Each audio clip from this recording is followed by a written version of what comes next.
Bienvenue sur Africa 24 dans cette nouvelle édition du Non-Stop Info. Voici les titres de l'actualité. Difficile sortie de crise au Bénin à un mois des élections législatives du 28 avril. L'ex-ministre béninois Candide Azanahi marque sa rupture avec son ancien allié, le président Patrice Talon, en évoquant des coups de force politiques anticonstitutionnels. Le Mali accueille le premier sommet des investisseurs d'Afrique francophone, une rencontre de 2 jours dont le thème est le numérique au cœur d'une Afrique francophone dynamique. Et lutter contre l'érosion côtière représente un véritable défi en Afrique de l'Ouest. La dégradation du littoral coûterait près de 4 milliards de dollars au Bénin, à la Côte d'Ivoire, au Sénégal et au Togo, selon une étude menée par la Banque mondiale. Mais tout d'abord, ce jeudi était une journée difficile aux Comores, 48 heures après la proclamation des résultats provisoires de l'élection présidentielle, donnant le président sortant, Azali Assoumani, vainqueur. Les événements s'enchaînent. Au moins 3 personnes ont perdu la vie ce jeudi 28 mars à Moroni, après des échanges de tirs nourris pendant plusieurs heures, lors de la tentative d'évasion de l'ancien commandant de l'armée, Fessoal Abdoussalam, condamné en décembre 2018 à 8 ans de prison pour tentative de coup d'État. Cette même journée de jeudi, l'opposition, qui refuse de reconnaître les résultats annoncés par la CENI, s'est organisée en Conseil national de transition et appelle les Comoriens à la désobéissance civile sans violence dès le 4 avril si le scrutin présidentiel du 24 mars n'est pas invalidé. Le 27 mars 2019 marquait les 2 ans de rupture entre Candide Azanahi et le gouvernement du président Patrice Talon. À cette occasion, l'ancien ministre béninois de la Défense est revenu sur le sens du combat qu'il mène face à l'impasse électorale que traverse le pays à un mois des élections législatives. Reportage de notre correspondant Leftionou. Le Parlement béninois peine à trouver une solution consensuelle pour la bonne tenue des législatives du 28 avril 2019.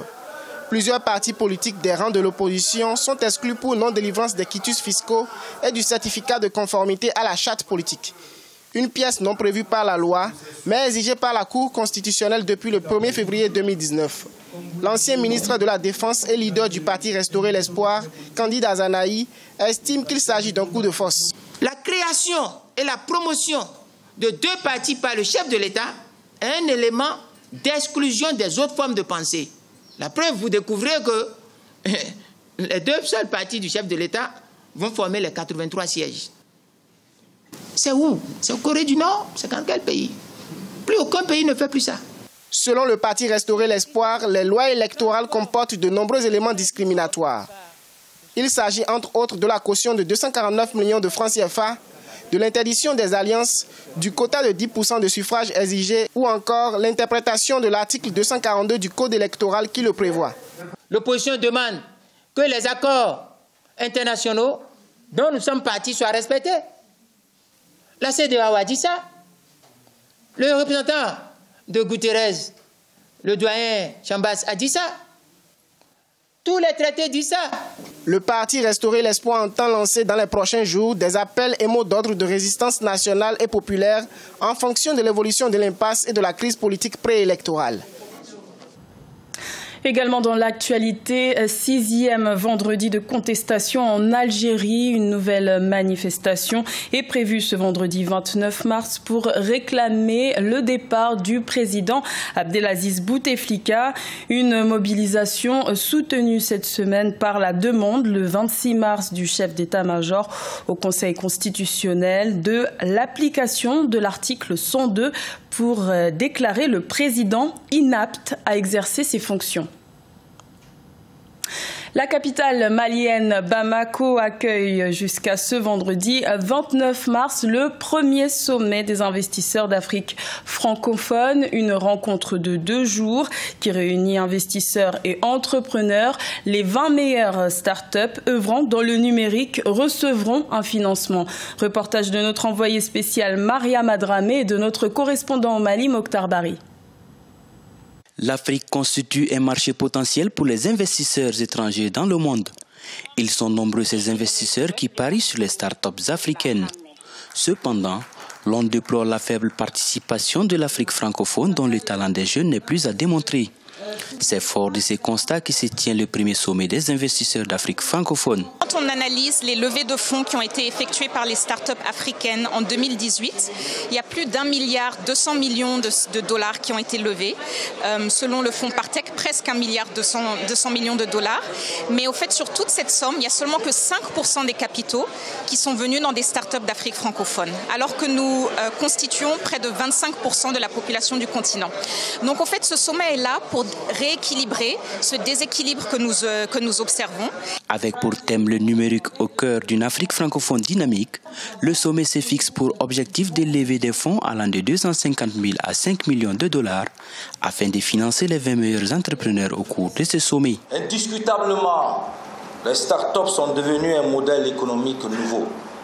Ce sommet qui nous réunit aujourd'hui est une réponse éloquente aux différents défis du financement de l'écosystème entrepreneurial de la sous-région.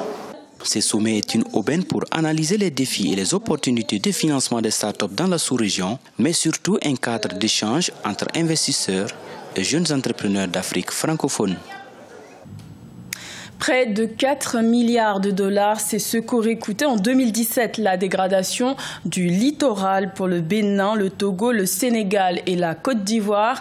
Une addition salée publiée par la Banque mondiale qui intervient dans un contexte de multiplication des stratégies pour lutter contre l'érosion côtière. Aïssatou Bari. L'érosion côtière a connu ces dernières décennies une évolution inquiétante dans les pays africains disposant d'une façade maritime. En 2017, la dégradation de l'environnement côtier a coûté 310 millions de dollars au Togo. Une estimation de la Banque mondiale à la suite d'une étude menée dans les 4 pays qui sont les plus touchés par le phénomène. Il s'agit notamment du Bénin, de la Côte d'Ivoire, du Sénégal et du Togo. L'érosion côtière coûte cher à 2 niveaux. Le premier niveau, c'est d'abord le coût sur nos infrastructures et le coût sociétal de la chose. Derrière aussi, pour régler le problème, parce que nous avons un certain nombre de matières premières qui sont à importer. Selon le rapport, la dégradation de la zone côtière coûte 3,8 milliards de dollars à ces 4 pays, soit 5,3% de leur produit intérieur brut combiné de 2017. Ainsi, l'érosion côtière à elle seule a coûté 213 millions de dollars, soit 4,4% du produit intérieur brut togolais de cette année. Il y a beaucoup d'autres initiatives qui sont prises dans ce domaine pour revoir cette question du coût, mais c'est assez lent puisque c'est un domaine de pointe. Il faudra en travailler pour que ces coûts reviennent à la normale par la coopération sud-sud. Pour le Bénin, la Côte d'Ivoire, le Sénégal et le Togo, les pertes liées aux inondations sont évaluées à 1,45 milliard de dollars. En juin 2018, la Banque mondiale avait accordé un financement de 210 millions de dollars dans le cadre du programme de gestion du littoral ouest africain afin de renforcer la résilience des habitants exposés aux retombées de l'érosion côtière. L'épidémie de fièvre Ebola atteint plus de 1000 personnes en République démocratique du Congo depuis la déclaration de ce virus en août 2018 dans la province du Nord Kivu.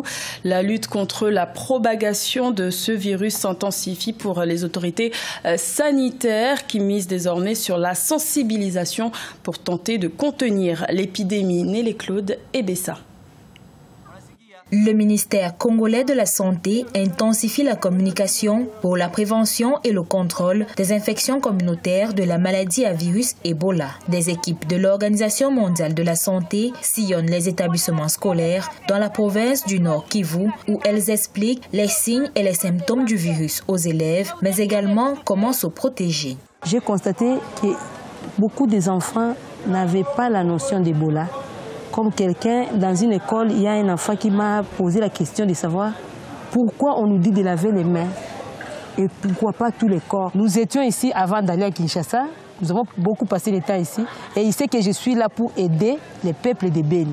Les autorités sanitaires congolaises ont peaufiné des dispositions sanitaires comprenant la désinfection des formations sanitaires et des ménages, l'installation des points de lavage de mains et la mise à disposition des équipements de protection individuelle. De nouvelles mesures, notamment l'essai d'un vaccin, des traitements expérimentaux et des unités mobiles pour traiter les patients auraient contribué à freiner la propagation du virus. c'est nous qui avons les enfants qui sont pour nous des messagers auprès de leurs parents. Et les enfants aussi qui doutent de tout. L'épidémie à virus Ebola avait été déclarée officiellement le 1er août 2018 dans la province du Nord Kivu avant d'atteindre la province de l'Ituri en République démocratique du Congo. Cette épidémie a dépassé le seuil de 1000 cas, faisant 629 victimes dans le pays. C'était le journal de la rédaction. Merci de l'avoir suivi. L'information continue sur Africa 24.